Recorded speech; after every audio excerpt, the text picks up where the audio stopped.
નમસ્કાર દર્શક મિત્રો, હોટલાઇન ન્યૂઝમાં આપનું સ્વાગત છે.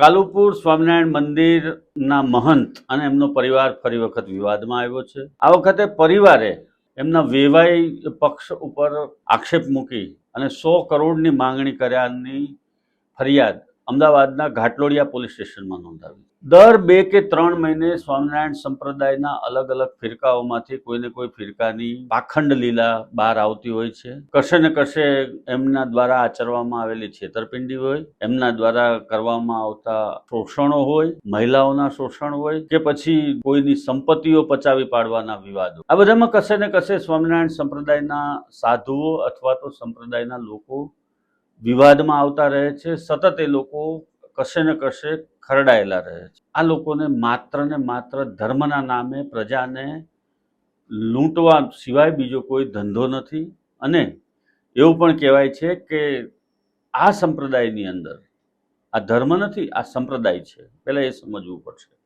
આ સંપ્રદાયની અંદર જો તમે ધનિક છો તો સ્વામીજીથી માંડી અને ગાદીપતિઓ સુધીમાં તમારું માન અને સન્માન છે. અને જો તમે કંગાળ છો અથવા તો મધ્યમ વર્ગના છો અને આ સંપ્રદાયની અંદર કશે ને કશે તમે કનેક્ટ થાવ છો તો તમારું અને તમારા પરિવારોનું શોષણ નિશ્ચિત માનજો. તમારા પરિવારના સભ્યોનું શોષણ પણ નિશ્ચિત માનજો.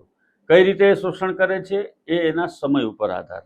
આ વખતનો જે વિવાદ છે મિત્રો, એમાં જે વિગતો સામે આવી છે એમાં આપણે જોઈએ તો કાલુપુર સ્વામિનારાયણ મંદિરના ગાદીપતિ તેજેન્દ્ર પ્રસાદના પૌત્ર વજેન્દ્ર પ્રસાદે પત્ની, સાસુ, સસરા, શાળા સહિત 6 વ્યક્તિ સામે ઘાટલોડિયા પોલીસ સ્ટેશનમાં ફરિયાદ નોંધાવી છે. પત્ની અવંતિકાને પુરુષમાં નહીં પરંતુ સ્ત્રીઓમાં રસ હોવાથી, એટલે કે આ જે વજેન્દ્ર પ્રસાદ છે એની પત્ની અવંતિકા લેસ્બિયન હોવાથી લગ્નના 1 વર્ષમાં તે છોડીને જતી રહી છે. એવો પણ આક્ષેપ છે કે બંને પરિવારોના સભ્યો સમાધાન માટે ભેગા થયા ત્યારે પણ અવંતિકાના પરિવારે શાંતિથી જીવવા દેવા ₹100 કરોડ માંગ્યાની પોલીસ ફરિયાદ દાખલ કરવામાં આવી છે. સમગ્ર વિવાદની જો આપણે વાત કરીએ તો મેમનગર ખાતે રહેતા કાલુપુરના સ્વામિનારાયણ મંદિરના તેજેન્દ્ર પ્રસાદની મુલાકાત 2023માં પાલડીના શશિકાંત તિવારી સાથે થઈ હતી. શશિકાંતે પોતાની ઓળખ યુપી બ્રહ્મ સમાજના પ્રમુખ તરીકેની આપી અને તેજેન્દ્ર પ્રસાદે શશિકાંતની મુલાકાત તેમના પૌત્ર વજેન્દ્ર પ્રસાદ સાથે કરાવી હતી. શશિકાંતે પ્રયાગરાજમાં રહેતા અજય શંકર શુક્લાની દીકરી અવંતિકા અને વજેન્દ્ર પ્રસાદના લગ્નનો પ્રસ્તાવ મૂક્યો હતો.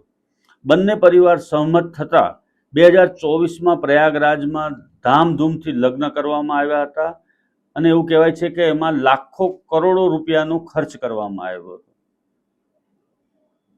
2024માં લગ્ન બાદ તુરંત આ કપલ ઇન્ડોનેશિયા હનીમૂન મનાવવા માટે ગયું હતું. ત્યારથી જ વજેન્દ્ર પ્રસાદને માથામાં દુખાવો રહેતો હતો અને તબિયત સતત નાદુરસ્ત રહેવા લાગી. વજેન્દ્ર પ્રસાદે જે ફરિયાદમાં આક્ષેપ કર્યો છે એ પ્રમાણે હોટલના ખાવામાં પણ અવંતિકા સફેદ પાવડર નાખી અને આયુર્વેદિક દવા હોવાનું કહેતી હતી. એવો પણ આક્ષેપ કરાયો છે કે વજેન્દ્ર પ્રસાદે એક દિવસ અવંતિકાને એક મહિલા સાથે હોટલમાં કઢંગી હાલતમાં જોઈ હતી. ત્યારથી બંને વચ્ચે ઝઘડા શરૂ થયા હતા. ત્યારબાદ તેઓ એક કાર્યક્રમમાં દુબઈ ગયા હતા.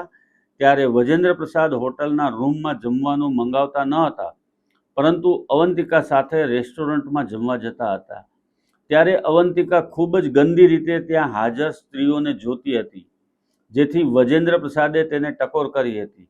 ત્યારે અવંતિકાએ કહી દીધું હતું કે મને પુરુષમાં નહીં પરંતુ સ્ત્રીઓમાં જ રસ છે.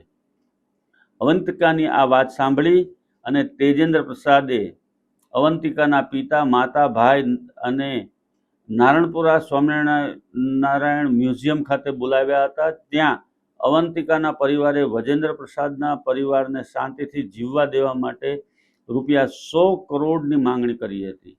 આ અંગે વજેન્દ્ર પ્રસાદે અવંતિકા, તેના પિતા, માતા, ભાઈ શશિકાંત તિવારી અને ગોપાલ પાંડે વિરુદ્ધ ઘાટલોડિયા પોલીસ સ્ટેશનમાં ફરિયાદ નોંધાવી છે. અહીંયા ઘટના ઊંધી બની છે અહીંયા પુત્રવધૂની સામે ફરિયાદ નોંધાવી છે અને એવો આક્ષેપ કર્યો છે કે આટલી મોટી ગાદી સંસ્થાનના જે પુત્રવધુ બનીને આવ્યા છે એ લેસ્બિયન છે અને હવે એમના વિવાહ પક્ષ દ્વારા એટલે કે કાલુપુર સ્વામિનારાયણ મંદિર સ્વામી અજેન્દ્ર પ્રસાદના પૌત્રના સાસુ સસરા અને એમના મળતિયાઓ દ્વારા એમની પાસેથી ₹100 કરોડની ડિમાન્ડ કરવામાં આવી છે. આ ફરિયાદ ઉપરથી એવું લાગે છે કે વાતમાં કશું તથ્ય હશે, પરંતુ હજુ એક વખત હું આપને સચેત કરું છું કે આમાં રહસ્યની ભરમારો બહાર નીકળશે. જ્યારે સત્તાવાર પોલીસ તપાસ દરમિયાન વિગતો સામે આવશે ત્યારે આ આખું ચિત્ર ઊંધું પણ થઈ અને બહાર આવી શકે છે, કેમ કે આ લોકોનો ભરોસો ન કરી શકાય. આ લોકો કંચન અને કામિની માટે કોઈ પણ હદે જઈ શકે છે, કોઈ પણ પક્ષ હોય. આપણે કોઈની તરફદારી નથી કરતા, આપણે કોઈનો વિરોધ નથી કરતા, પરંતુ આમાં તથ્ય અને સત્ય તો પોલીસ તપાસ બાદ જ સામે આવશે.